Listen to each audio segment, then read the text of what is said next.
Eu queria que você pegasse comigo como que você identifica o que é um serviço público. Essa é a ideia.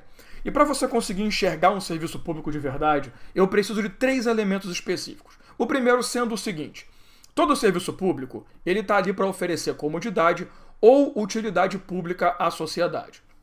Todo serviço público, necessariamente, oferta para a sociedade ou algo que traga uma comodidade ou algo que seja pelo menos uma utilidade. Ou seja, uma prestação de serviço, por exemplo, de energia elétrica, de prestação de serviço educacional, prisional, alimentação, sabe? É qualquer tipo de serviço, desde que esse serviço traga para você, a atividade do Estado traga para você comodidade, traga para você utilidade. Uma segunda coisa que é importante, e eu te digo que esses elementos são complementares, tá? Eles não são elementos destacados, independentes. Então, para ser um serviço público, tem que ter esses 3 elementos. Um segundo elemento importante é que o serviço público seja prestado de forma contínua. Ele não pode ter fim. A ideia de prestação continuada é que não há previsão de fim do serviço. O serviço ele vai ter início e vai ter continuidade, mas ele nunca vai ter um fim. A ideia é que o serviço público ele é prestado continuamente à sociedade. Não há aqui uma previsibilidade de ele vai ser prestado por 1 ano, 2 anos, 3 meses. Não é isso. Se você identifica algo que tem prazo para finalizar, tenha certeza, aquilo não é um serviço público. Aquilo é qualquer outra coisa, menos um serviço público. Eu vou te mostrar daqui a pouco uma coisinha que vai facilitar muito o teu entendimento.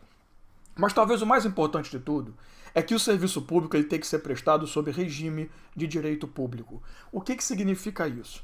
Significa que todo o sistema legislativo, todo o sistema legal, vamos falar assim para ficar melhor, né?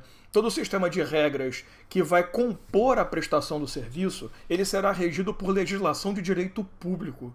Por exemplo, imagina que você está utilizando-se de um serviço público específico e você sofre um dano na prestação do serviço. Sei lá, você está num ônibus, o motorista acelera e você se machuca. A pergunta é, esse dano, ele te dá direito a pedir uma reparação civil? Com certeza.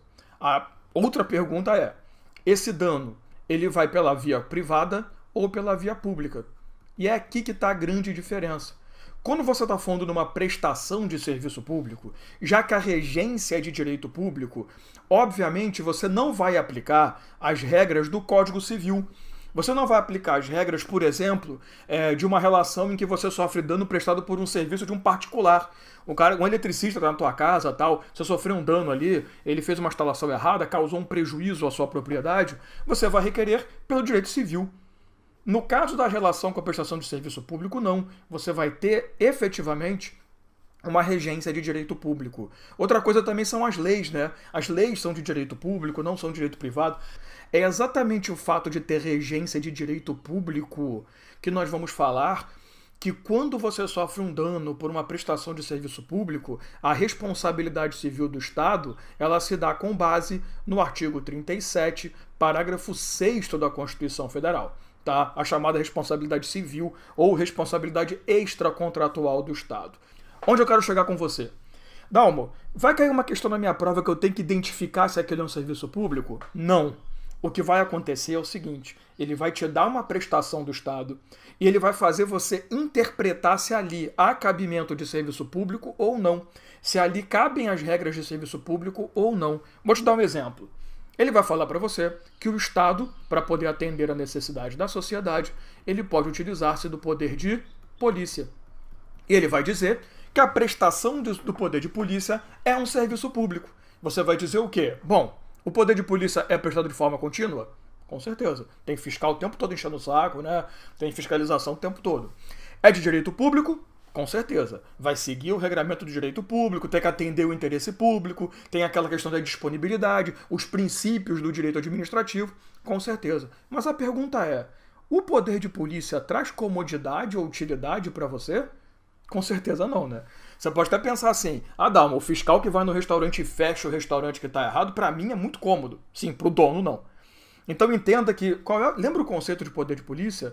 É a restrição de liberdade individual em nome do coletivo, do interesse público. Então não há comodidade nenhuma, tá? Então eu posso afirmar que o poder de polícia é uma prestação de serviço? Nunca. Porque apesar de ter 2 elementos, o terceiro, tem que ter todos, não aparece. Não há comodidade. Tranquilo?